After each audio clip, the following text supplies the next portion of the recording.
Praise be upon Jehovah, the only God who created all existence. Praise be upon his being and praise be upon his name by all, without exception. Amen. Now, if you had seen my previous clip, Requiem for Australia, Part 1A, I was discussing the issue of transgenderism or transsexualism or whatever they call it now. And I was dealing with the issue of children in Australia who are being transgendered, more than likely against their own personal choice. And I dealt with two YouTube transsexuals, whatever. And I didn't put the third one in because after doing that clip for about 10 minutes, I just gave up. But this one is different. So, ladies and gentlemen, here we have Milo Stewart, otherwise known as Quinby Stewart and Nadie Stewart. Now, Milo Stewart is a girl who thinks he's a guy, calls himself a non-cisgendered asexual. Myself, I think Milo Stewart looks like Steve Urkel who's been scrubbed in bleach. But the thing that really gets me the most is I believe this Milo Stewart is suffering from some sort of mental illness, multiple personality disorder. I know I said that these clips would be about Australia, but I think you should take an interest in these three. That being Riley J. Dennis, Zinnia Jones and Milo Stewart. Easily accessible on YouTube. I'll just show their pictures in order. And here we go. Start with Riley J. Dennis, then Zinnia Jones, then Milo Stewart.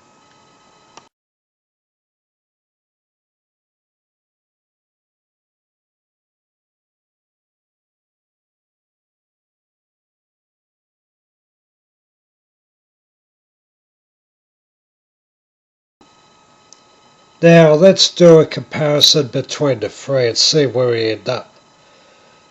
Both Zinnia Jones and Riley J. Stewart claim to be atheists. But yet if you look at Zinnia Jones, she has a tattoo, he has a tattoo on his chest which supposedly represents transgenderism. But if you look at the center of the tattoo, it actually has the Baphomet's symbol, which is, like a goat's head. So you got to ask, how atheist is Zinnia Jones? So let's look at it. Riley J. Dennis and Zinnia Jones both claim to be atheists. Both of them are men who have supposedly transitioned to being female. And yet you got Milo Stewart, who as far as I know has never proclaimed any aspect in relation to belief, who is a female who seems to think she is a male, but at the same time likes to say she's asexual, non-binary or whatever. Oh, she also believes she's something called an otherkin, which is, some sort of fantasy land type spirituality, where people believe they're cartoon fairies and stuff like that. Really, really bizarre. But these three seem to complement each other. And this is where it's a concern. You got Riley J. Dennis, who's nothing more than a common scam artist, a common criminal. You have Zydia Jones, who supposedly, first and foremost, is an atheist, who just happens to be a transsexual of some sort, and just happens to have a satanic symbol tattooed on her chest, or his chest. And you got Milo Stewart, who is, I believe, someone who has a multiple personality disorder and is most likely a schizophrenic of some sort. Now, some of you might be thinking, oh well, that's just a few people on YouTube. They're in America, so it doesn't affect us. But it most certainly does affect Australia. We are seeing a global epidemic of people who just seem to desire to change their existence, their being. Myself, I believe this is aiming towards transhumanism, and when you consider that you can get RFID chips put into you, and when you walk down the street of any city, you will see people, they cover themselves head to toe with tattoos. They have fish hooks sticking out of their faces. It doesn't relate to any particular culture or racial group.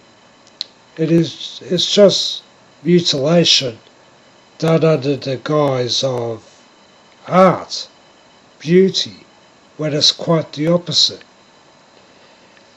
Anyway, let's look at where all these transgender identity politics will lead us.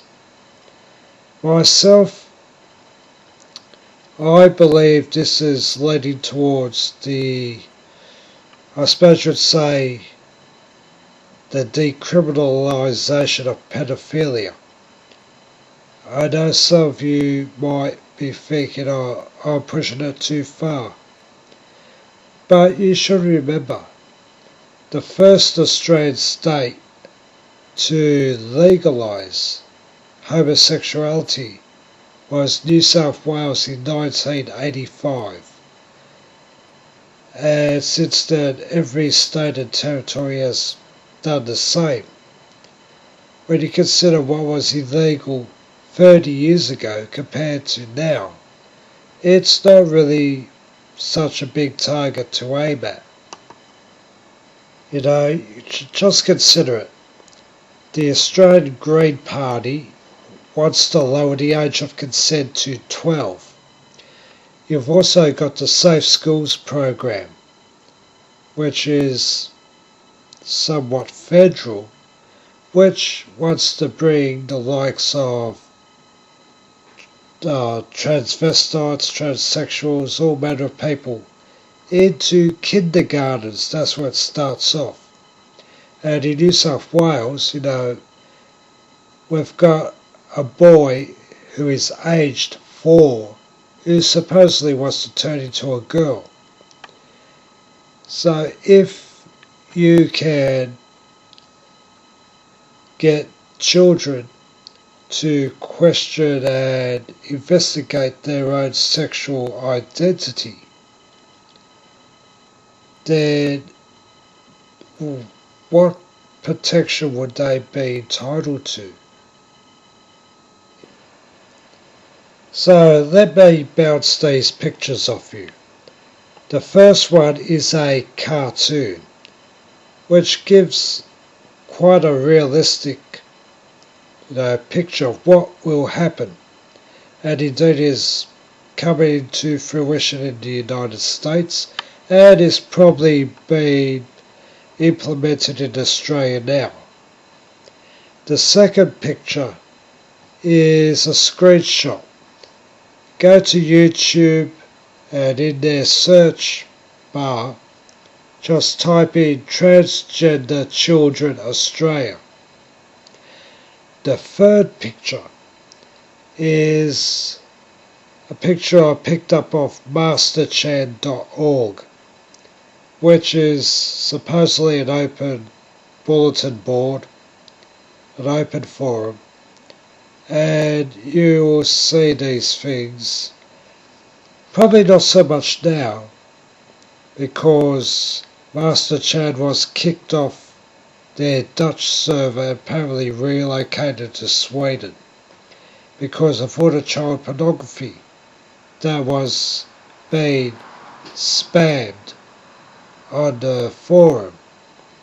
But you get these pictures, links and whatever, and take a look at that picture. You'll see a girl, how old is she? I don't know, 6, 7, tops, being put into a bondage position. Now have a look at the person who is the one tying her up.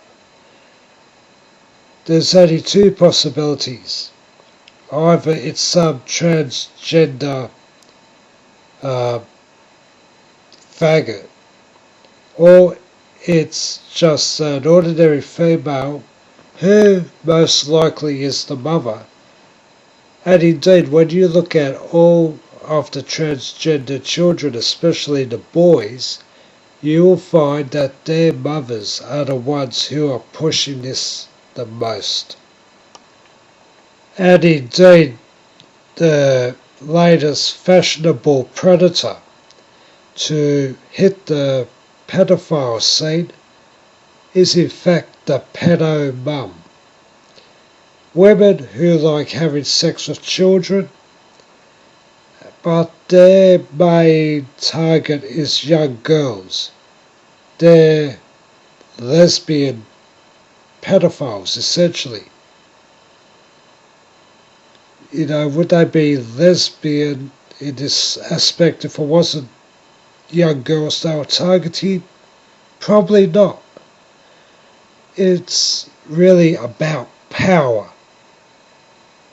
You know, you've got all these perverts claiming all manner of identities, seeking to go after children, because it's about power. It's easy to terrorise a child into doing all sorts of perverted sex acts than it is to do it to an adult. And this is where all this transgenderism is leading to, identity politics is leading to. So not only have you got what's called the establishment, the governments of not only Australia and the States but around the world pushing this, or just being indifferent to it. You've also got the likes of the United Nations and their various rights of the child legislation, which, what people don't seem to understand, that United Nations law overrides national law. So yes, it is quite possible that these things will be legalised and protected. Because